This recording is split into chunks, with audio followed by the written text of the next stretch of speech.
and so I was talking about what Joe Rogan is doing, because in a recent, there's a recent controversy about, um, one of the he has many controversial things that he does, but about having guests on his show spouting dangerous health misinformation in the middle of a pandemic. Some people think that that's not a good idea, Yeah. and in a sort of a not apology kind of justification video, Rogan explicitly tells the world what his editorial algorithm is. He said it. You don't have to infer it. We don't have to guess. He said really just a couple of things, right? He boiled it down to, first of all, he said, I'm not an expert. I don't know anything. So nothing that I say should be taken with any authority, right? So that's one part of his algorithm or his editorial policy, is that he holds himself to absolutely no standard.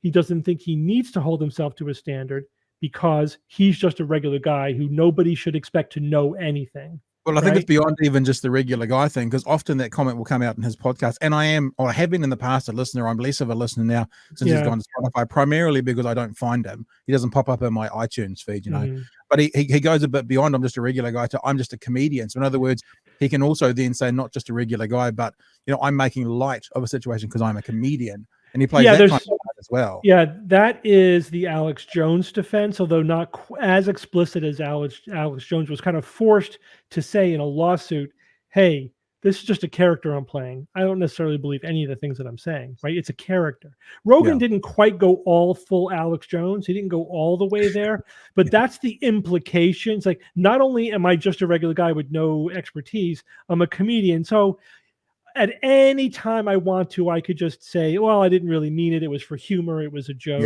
Yeah. So it's kind of this sort of floating excuse for anything he might say.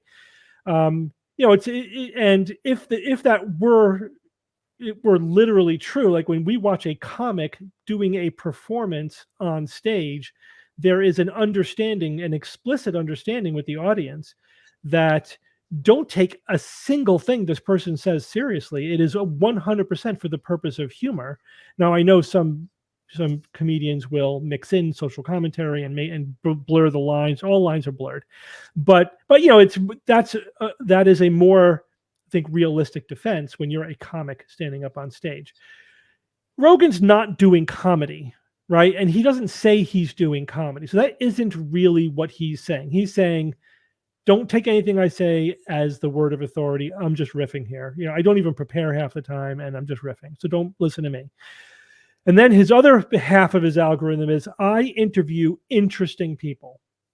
And that's pretty much the sum total of his editorial filter that he said, at least as far as he says. If he does anything else, he doesn't explicitly say it. He just says, hey, I'm just a regular guy interviewing interesting people. So what I was writing about was, let's explore that for a bit. And again, I wasn't offering any remedies. I wasn't saying anything about what we should do in response. And it's interesting how people take straight factual statements as if you are saying all sorts of things you're not saying. It'd be as if I said, when you burn fossil fuels, you release carbon dioxide into the air. And then someone said, so you're saying we should immediately ban all fossil fuels regardless of their economic, impact? It's like, no, that's not what I said. I just said burning fossil fuels releases carbon dioxide into the air. So what I was saying in my blog post was, if as a media personality, a journalist, an interviewer, a TV host, a podcast host in this case, your only algorithm for determining who you platform is they're interesting, let's explore the implications of that for a bit.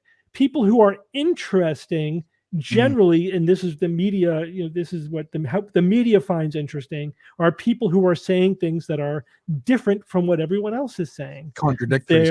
They're contrarian, or they're surprising, or they're extreme, maybe because they're fascinating.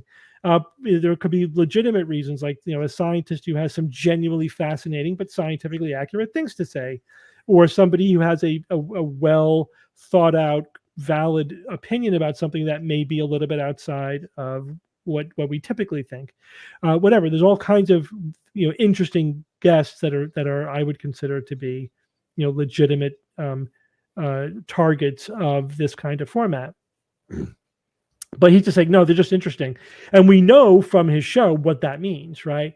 So yeah, it could be any, if you're a crank who has something completely nonsensical to say, that's interesting.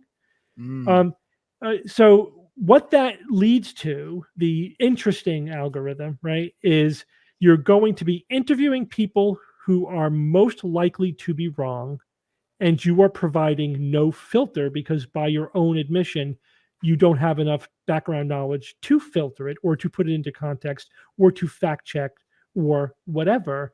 So you are an unfiltered, what I said, fire hose of misinformation. That is what you are saying. You, Joe Rogan, that's what you're saying you're doing. That's just a straightforward interpretation of how you characterized your own editorial process.